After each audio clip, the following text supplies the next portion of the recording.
સુરતમાં અનૈતિક સંબંધોના કારણે યુવકની હત્યા કરનારા આખરે આવ્યા છે પોલીસના સકંજામાં।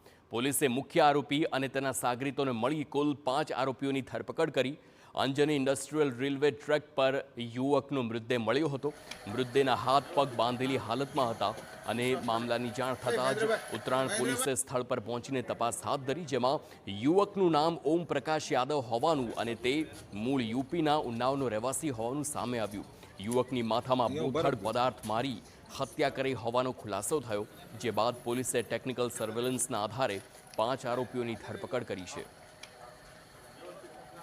આરોપીઓની પ્રાથમિક પૂછપરછ દરમિયાન સમગ્ર ઘટના અનૈતિક સંબંધોને કારણે બનેલ હોવાનું જાણવા મળેલ છે।